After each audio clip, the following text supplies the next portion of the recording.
welcome to Game Nights with JR. I'm JR, and I'm introducing the May feature games. If you've never been to a Game Nights with JR event, these are the games that will already be set up and ready to play as soon as you walk in the room. And I'll be on hand to teach you any and all of them so you don't have to sit there and read the rule book, unless, of course, you want to, and that's great. So, this month, we are doing strategy games. Now, don't worry, that doesn't mean they're all super long or complex or anything like that. They're just fun and they require you to think a little bit, and they're going to be at least semi-competitive, though I do have some really interesting cooperative games as well. So, without any further ado, let's dive into the picks for this month.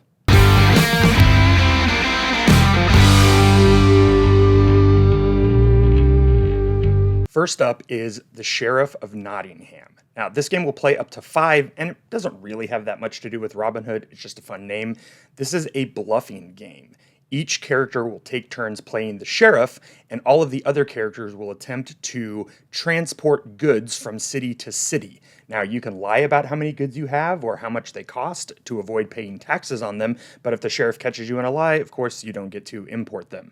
This is a really fun, very simple game. It doesn't take very long, and it's got a fun element of social deduction, and you don't have to lie if you don't want to. I've seen people win this game by playing it straight the whole time. So even if you're not very good at lying or you think you don't like social deduction games, you might want to give this one a try because it's got some pretty cool mechanics that make it stand out from that pack.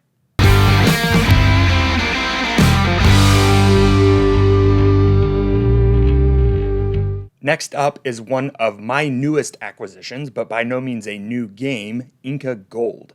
In Inca Gold, up to 8 players play as a team of archaeologists who have been hired by a Peruvian university to excavate an Incan temple before it collapses into ruin. So this is a press your luck game, and it's semi-cooperative, mostly competitive, but every round, cards are laid out one at a time that represent the various rooms of the temple.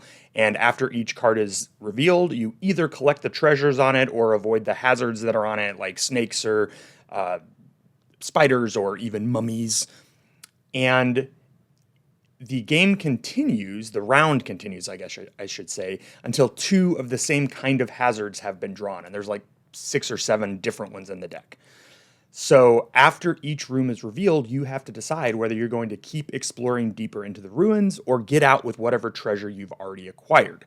There's also some really fun rewards if you're the only person to exit and things like that. So it becomes, again, a little bit of social deduction, a lot of conversation, communication, lying if you want to, and then pressing your luck, which obviously if you've ever played a press your luck game with me, knows that I'm terrible at this game. And in fact, the first couple of times I played it, I lost real bad. So Inca Gold, it's really fun, it's really simple, it's really short, and it's guaranteed to put a smile on your face.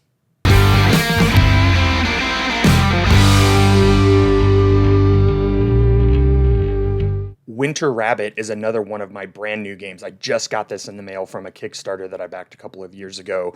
And this game is kind of a worker placement, kind of a resource management, and it's mostly cooperative. It is based on Cherokee mythology. And so one of the things that's super cool about this game is that the entire game comes with a complete set of resources to play entirely in Cherokee if you want to. So there's an instruction manual that is all in Cherokee.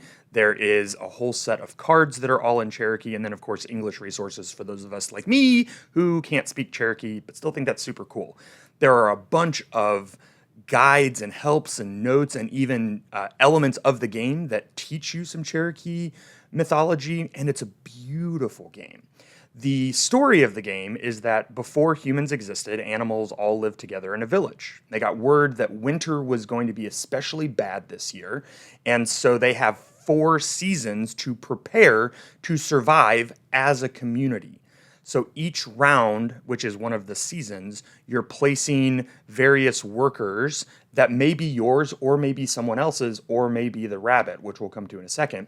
You're gathering resources and you're trying to make sure the village has enough food, has enough clothing, has enough tools to survive the winter.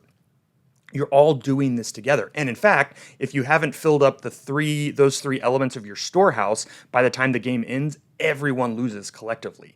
If you do manage to get it done, which I was surprised wasn't actually very hard when we played this, then the person who has contributed the most to the village, in other words, victory points, wins the game. So it's amazing how cooperative this game feels. And it's called Winter Rabbit because in Cherokee mythology, the rabbit is the trickster character. So like Anansi the spider from West Africa, or Loki from Norse mythology, or Coyote from some other Native American mythology. It's rabbit in Cherokee. And so the rabbit doesn't want to do any work. He's lazy, and he's constantly running around trying to steal everyone's resources and do as little work as he can. So you're constantly having to play together against the rabbit to make sure that the village survives the winter. This is a cool game. It's probably the longest one that I'm bringing to May, but the art is so beautiful, and I love that it's featuring Cherokee mythology. It's just a really, really cool play experience.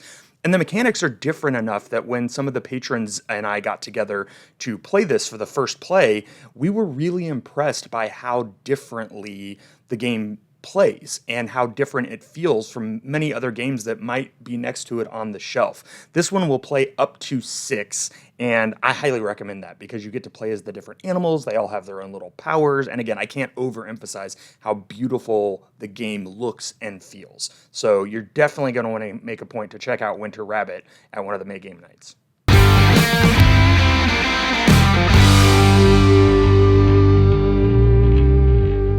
It was a couple of years ago at Board Game Geek Con in November when Flamecraft took the con by storm, and you can probably see why. I mean, this game is almost offensively adorable. Look at those little dragons. Look at them there, right? This is another semi-cooperative game. It's an engine builder where all of you are placing dragons in shops in the town square. And so what I found really interesting about this game is whereas most engine builder games, you're sort of playing on your own board and building your own private engine, other players can use each other's dragons as they build their own engine. So it almost becomes sort of like a cooperative engine that's being built in the town square that everyone can use, which actually ends up being a lot more frustrating because if you take my play, 2 turns before I do, it's going to ruin my carefully laid plans, and I'm going to have to go to plan B, or let's be honest, it's probably at that point plan M.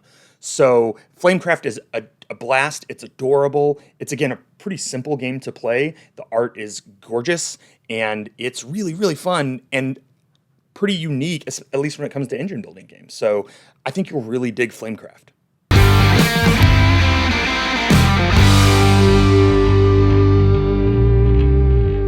Last up was another brand new game that came out at the end of last year called Fromage, which, if you parlez-vous français, means cheese. That's right, this is a cheesemakers game. I was trying to remember what the cheesemakers are called, but I'm just going to call them cheesemakers because I can't remember. Anyway, in this game, you're making cheese in the French countryside. This is a simultaneous worker placement game, which means there's not a lot of downtime while you wait for other people to make their decisions.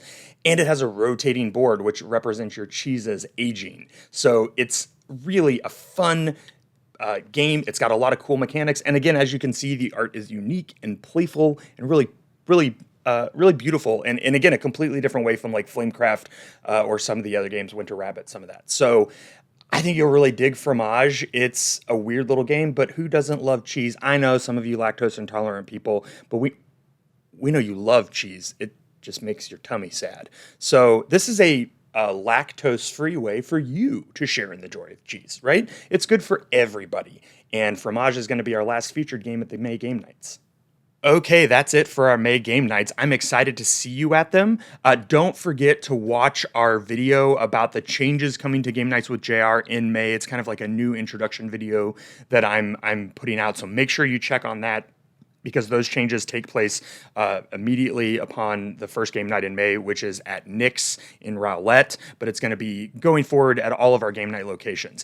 Also, thank you again to all of the patrons who continue to make Game Nights with JR possible. And don't forget, you also have the opportunity to vote on the May Players' Choice games, which again have some pretty fun choices in this realm of sneaky strategy games. So I cannot wait to see you at the May Game Nights. I cannot wait to play some of these games with you. And I can't wait for you to meet all of the new friends who are coming out to these events. Until then, have fun, take care of yourselves. We'll see you soon.